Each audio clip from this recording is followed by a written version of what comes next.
لهم البشرا فی الحیاة الدنیا. ښه خوب د مؤمنانو لپاره خوشخبري ده په ژوند د دنیا. ژوند ورته یو عالم دی، هغه ورته ټولوي. په دې کې زه وایم چې ور به یې کړم روپۍ، زړه کې وایم چې یو ورور مې ده، خدای دې صدقې په برکت دغه بخت خلاص کړي. دې کې دننه شم عالم ته وایم چې دعا راته وښیه چې ورور بخت مې خلاص شي. هغه راته یو آیت ولیکي د اوبو کې، د وایي دا اوبو کې واچوه، دا دې وڅکي. اول لږې پیسې راوباسم، وروسته ډېرې دې عالم ته ورکړم. هغه عالم چنده ټولوي. دا به څه تعبیر لري؟ نو د دې تعبیر انشاءالله بیانېږي اوس. وعلیکم السلام ورحمة الله وبرکاتو. دا تشویشي خوب ده.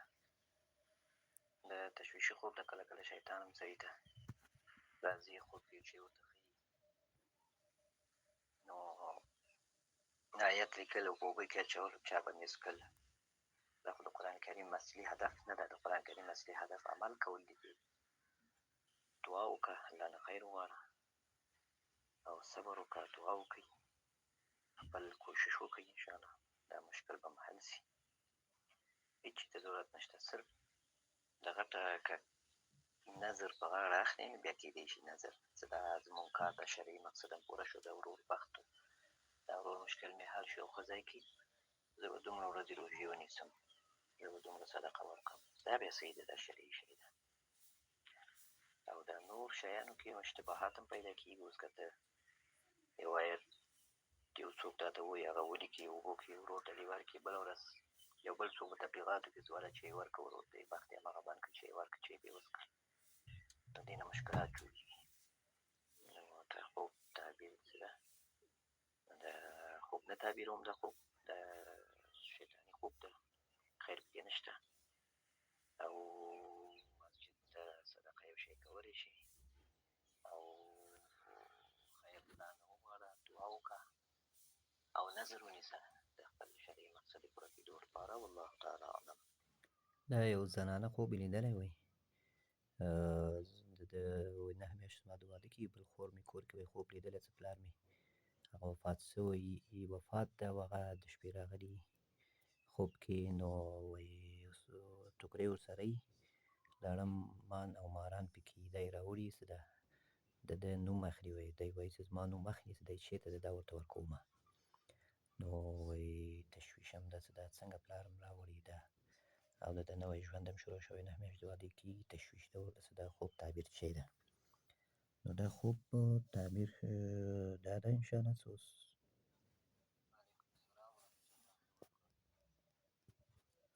ښه د خوب یې لیدلی ده. نو خوب خو څه کله مړي په خوب کې وکتلی شي، هغوی څه شی وایي هغه صحیح وي. هغوی یعنې دا خوب صحیح خوب ده. نو دا څه هغه راوړي توګرۍ وي او په هغه کې بیا مار وي او لاړمان وي، هر شی وي او هغه یې راوړي تا ته. نو معنا ده مار نه مراد دا مار نه که څوک نه ډارېږي په دې خوب کې دا شیان یې راوړي، د پلار سره دې څه دا شیان.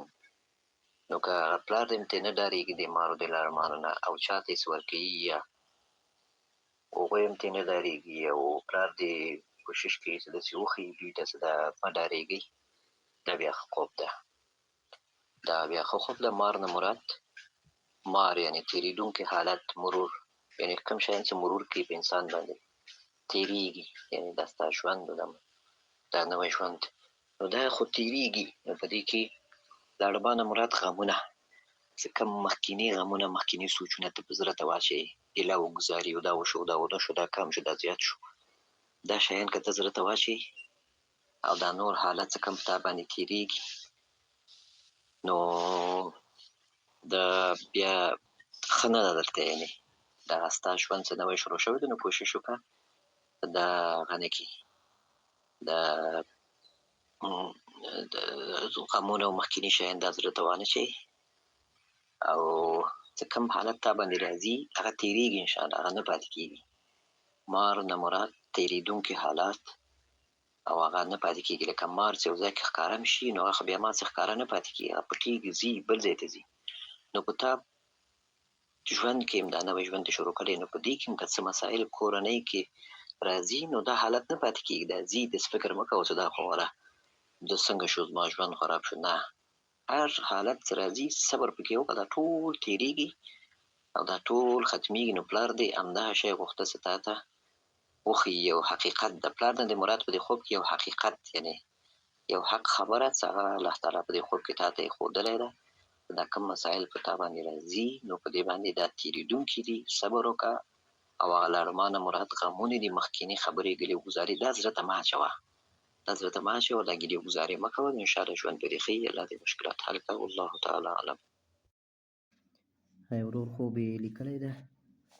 وایي د شپې په آخر حصه کې خوب مې ولید ځینې کسان زه خپله خوښه امامت ته مخکې کړم چې په دغه ډله کې دوو کسانو نه غوښتل چې ما پسې لمونځ وکړي. زما د امامت مخالفت یې کولو، خو دا نور ټولو خلکو غوښتل ما پسې اقتدا وکړي. دغه دوه نفرو هم ما پسې اقتدا وکړه.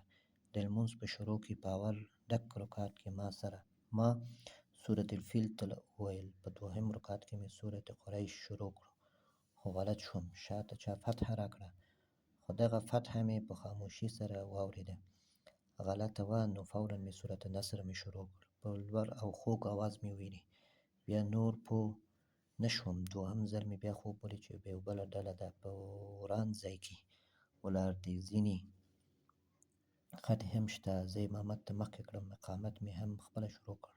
په شروع کې د اقامت شاته بل نفر هم اقامت شروع کړ. په دغه وخت کې یو سپین ږیري راته وویل چې دا وچ ځای دی، دلته ودرېږئ، موږ به هم درپسې یو. دوی به د حسنه تعبیر په کولو. د الله تعالی نه درته نصرت غواړم. نو دا خوب یې لیکلی ده، دا ډېر ښه خوب ده، الله دې درته ښه کړي. نو صفا واضح خوب ده. څه ته اول رکعت کې سورت فیل دی ویلې. سورت فیل نه مراد مشکلات، امتحان، حملې د هر شي، د مشکلاتو، د غمونو، تکلیفونو، ځکه سورت الفیل کې حمله شوې ده په کعبه باندې. نو تا باندې هم څه مشکلات دي، څه غمونه ده، څه تکلیفونه دي، اقتصادي ته خپله وایي څه اقتصادي مشکلات دي. او بیا دویم رکعت کې تا سورت قریش تلاوت کړی. سورت قریش نه مراد د الله تعالی نعمتونه یادول، مثبت فکر کول. لکه سورت قریش کې الله تعالی قریش ته وایي چې تاسو دا نعمتونه د الله یاد کړئ، که نه ستاسو ته ما سفرونه مې درته رن کړی ده، او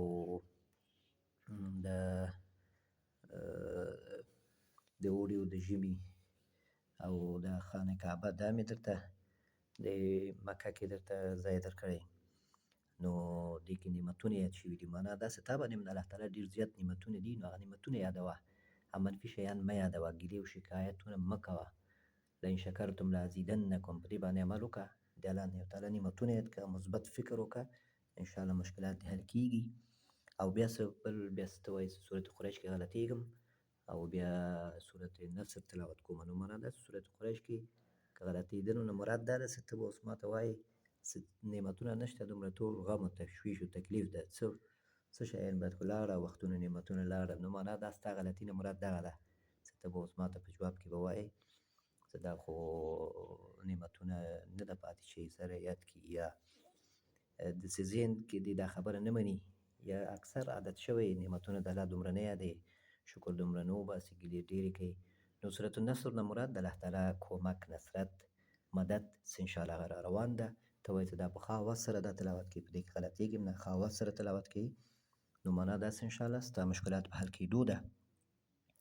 او د سپین ږیري درته وایي چې دې خوا لږ ودرېږه، دا ځای وچ ده، موږ به همداسې ودرېږو. نو دې نه مراد وچ نه مراد هغه لمده ځای نه مراد خبرې ځان ته کشول او هر شی په ځان باندې هغه کول چې دا یې ما ته ویل، یعنې بدګماني کول او اندک رنجي کول، دا شیان څه پرېږده، انشاءالله نو مشکلات دې حل کېږي. او د مشرانو خبره او تجربه او د هغوی نیکه مشوره ومنې، انشاءالله مشکلات دې حل کېږي. الله تعالی دې مشکلات حل لره. دا خوب دې ډېر ښه خوب ده. دې نه خوب نه وروسته انشاءالله ستا مشکلات حل کېږي. همدغسې مثبت فکر وکړې، د الله تعالی نصرت و مدد دا کومک به راځي. والله تعالی اعلم. کنجکي کس راته ولاړ وي، خو زه څومره فکر کوم دا کس زما پلار وي او دا زما سر ماشین ورته نیولی غواړي چې زما سر کنجی کړي. نو د دې خوب تعبیر څه دی قاري صاحب محترم؟ نو خوب کې ویښتان کمول څه کله په اندازه باندې کم شي، دا ډېر ښه تعبیر لري.